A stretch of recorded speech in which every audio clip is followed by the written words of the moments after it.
Hello guys and welcome back. Today we're going to be talking about plotting minor triads and their inversions.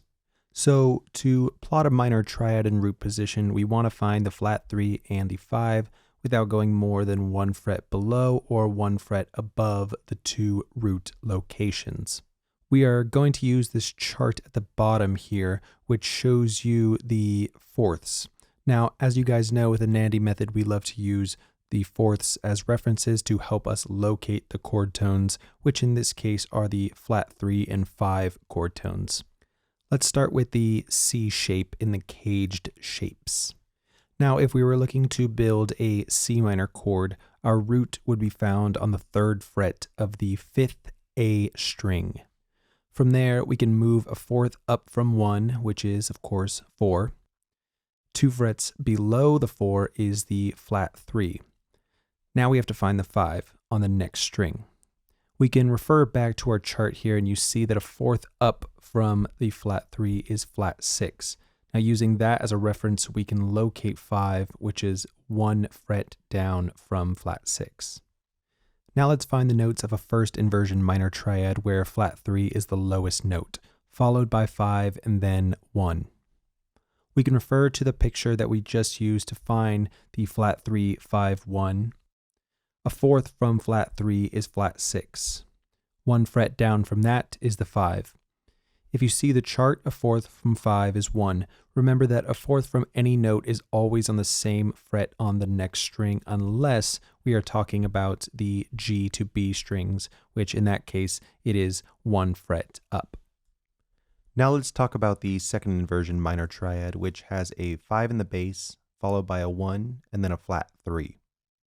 A 5th is always 1 string down from the root and on the same fret in a second inversion minor triad, except when we are moving from the B to the G string. In that case, if we are looking for the 5, it will be found 1 fret down from the root. We have already seen how to use a 4th from 1 to locate the flat 3, and a 4th from flat 3, which is the flat 6, to access the 5. From the higher root only, we can get the second inversion shape, which I will show you now. As you can see, the second inversion shape starts on 5. So now that we have a pretty good grasp of finding the root position, first inversion, and second inversion minor triads, let's move to a different shape. We're now going to try out the A shape. Now in the A shape, we cannot plot a root position chord from the lower root, but we can from the higher root. A 4th up from the root on the G string is 1 fret up on the B string. 2 frets down from that is a flat 3.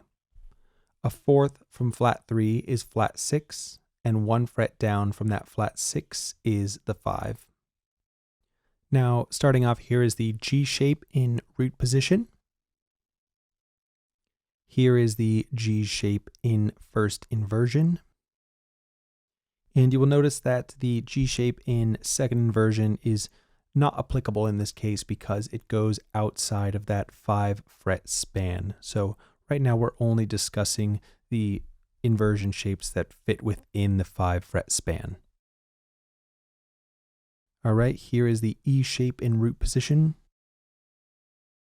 the E shape in first inversion, and the E shape in second inversion. All right, moving on to the D shape. The D shape, as you can see in root position, is also not applicable here. So let's move on to the D shape in first inversion and the D shape in second inversion. All right, guys, there you have it, plotting minor triads and inversions.